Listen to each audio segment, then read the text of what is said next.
Hello दोस्तों, इस video में हम federal bank, bank of Baroda और इसके अलावा यूनियन बैंक, इन तीनों ही बैंकों के सेविंग्स अकाउंट्स को आपस में कंपेयर करेंगे।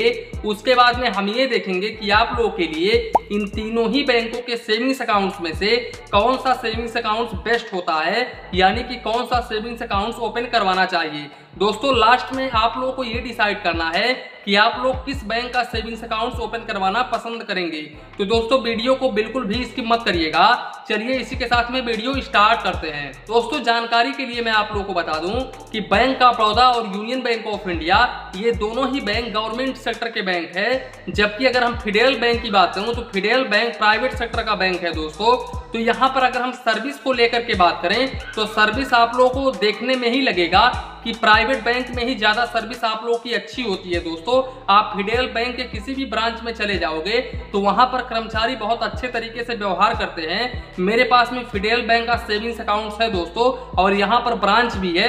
मैं ब्रांच में जाता हूँ तो बहुत अच्छे से रिस्पॉन्स देते हैं वहाँ के जो कर्मचारी होते हैं। और यूनियन बैंक ऑफ इंडिया और बैंक ऑफ बड़ौदा ये दोनों ही बैंक गवर्नमेंट सेक्टर का बैंक है। मैं ये नहीं कह रहा हूँ कि ये गवर्नमेंट सेक्टर का बैंक है तो यहाँ के कर्मचारी लापरवाह होते हैं, बेकार होते हैं। मैं ऐसा बिल्कुल भी नहीं कह रहा हूँ।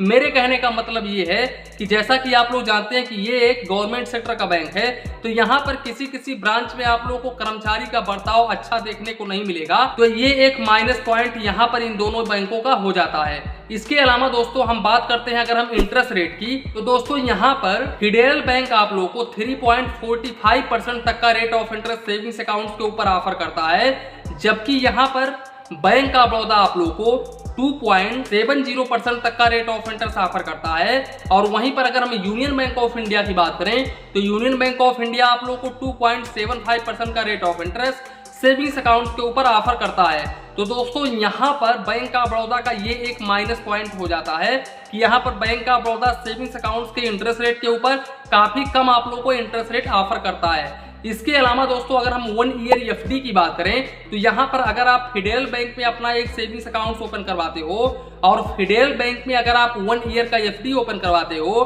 तो यहाँ पर फेडरल बैंक आप लोगों को 6.80% पर एनम का रेट ऑफ इंटरेस्ट ऑफर करता है। और अगर आप सीनियर सिटीजन के कैटेगरी में आते हो तो यहाँ पर फेडरल बैंक आप लोगों को 7.30% पर एनम का रेट ऑफ इंटरेस्ट ऑफर करता है। जबकि अगर हम बैंक ऑफ बड़ौदा की बात करें तो बैंक ऑफ बड़ौदा यहाँ पर आप लोगों को सेविंग्स अकाउंट्स के ऊपर 6.75% पर एनम का रेट ऑफ इंटरेस्ट ऑफर करता है। और अगर आप सीनियर सिटीजन की कैटेगरी में आते हैं तो यहाँ पर आप लोगों को bank of Baroda 7.25% per annum का रेट ऑफ इंटरेस्ट ऑफर करता है। जबकि अगर हम यूनियन बैंक ऑफ इंडिया की बात करें तो यहाँ पर यूनियन बैंक ऑफ इंडिया आप लोगों को 6.30% का रेट ऑफ इंटरेस्ट ऑफर करता है।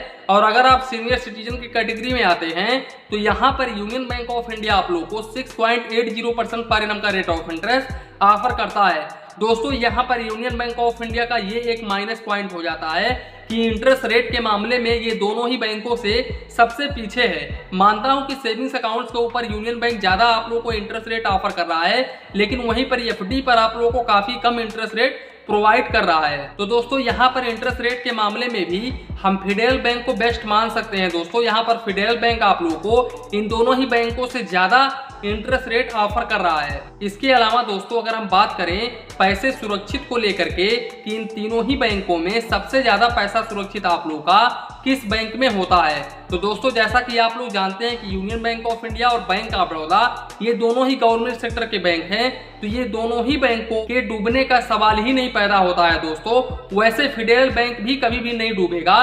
वैसे मैं आप लोगों को बता दूं कि ये तीनों ही बैंक DICGC से इंश्योर होते हैं।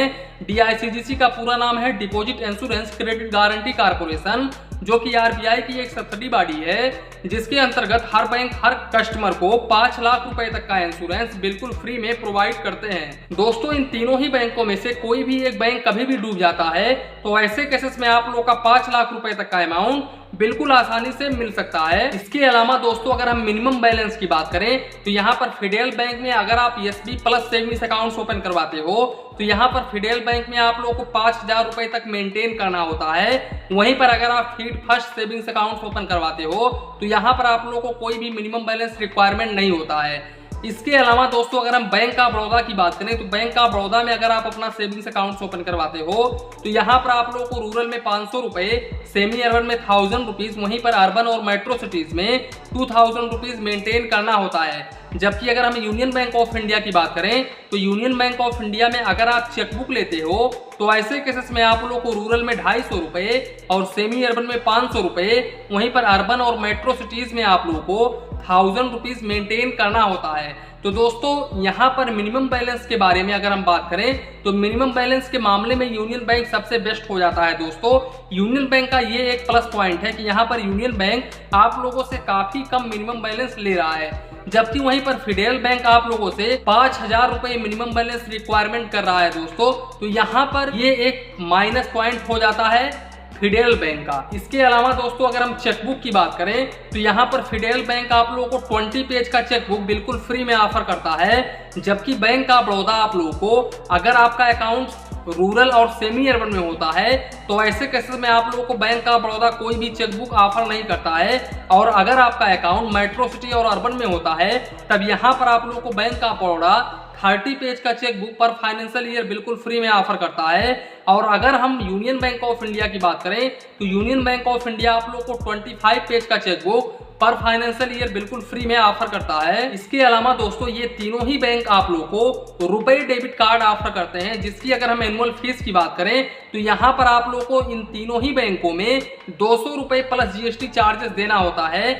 और अगर हम लिमिट को डिस्कस करें तो आप लोगों को इन तीनों ही बैंकों में लगभग सेम ही लिमिट देखने को मिल जाता है। दोस्तों यहाँ पर आप इस एटीएम कार्ड से 25,000 रुपए पर डे निकाल सकते हैं और 50,000 रुपए तक आप ऑनलाइन ट्रांजेक्शन यानी कि पीओएस ट्रांजेक्शन कर सकते हैं। तो दोस्तों अब आप लोग को ये डिसाइड करना है कि आप लोग किस बैंक में अपना एक सेविंग्स अकाउंट ओपन करवाना पसंद करेंगे। तो दोस्तों आशा करता हूं कि इन तीनों ही बैंकों के सेविंग्स अकाउंट्स को लेकर के जो भी आप लोग के मन में कंफ्यूजन था वो बिल्कुल भी इस वीडियो में क्लियर हो गया होगा।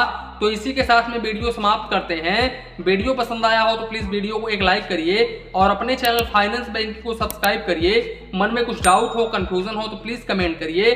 धन्यवाद, मिलते हैं नेक्स्ट वीडियो में।